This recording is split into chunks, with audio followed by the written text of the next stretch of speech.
नमस्कार मंडळी, सध्या मी आहे कॅमेरा स्विच करून आहे पनवेल आणि उरणचा रोड समोर आहे टी पॉईंट जो पनवेल आणि JNPTला जातो, उरणला जातो रोड.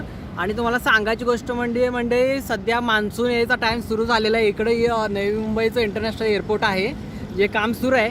आणि इकडे जो डोंगर आहे ना म्हणजे सध्या कसं सुकलेले आहेत गवत वगैरे, पण आता मान्सून सुरू होतोय, पाऊस चालू होणार आहे, तर खूप भारी इकडे डोंगरावरती बघायला जायला खूप मजा येणार आहे. तर तुम्हाला तिथला प्लॅन कसा आहे, तिथलं पण व्ह्यू मी काही दिवसात व्हिडिओ बनवून दाखवतोय. सांगायची गोष्ट म्हणजे तुम्हाला आज इकडे खूप सारे रोड आहेत. आता मी सध्या सायकलवर फिरतोय, बघा सायकलवर सगळे रोड आहे, जिकडे तिकडे आपण सायकली फिरू शकतो. आणि रोड म्हणाल तर सायकलसाठी खूप मोकळे आहेत. बघा हा रोड आहे, असा हा रोडनं जाऊ शकतो, हा रोड आहेत, हा रोड आहेत. इकडे एक बस स्टॉप आहे. हा एरिया आहे करंजाडे सेक्टर जे नवीन बनलेले आहेत R 1 2 3 4 5 वाले. तर इकडे असे रोड आहेत, इथं बस स्टॉप आहे, आम्ही जेवल्यावर फिरायला येतो. आणि इकडे समोर मी घेतलेली रूम आहे त्या पिवळ्या बिल्डिंगमध्ये, समोर डोंगर, एकदम भारी व्ह्यू.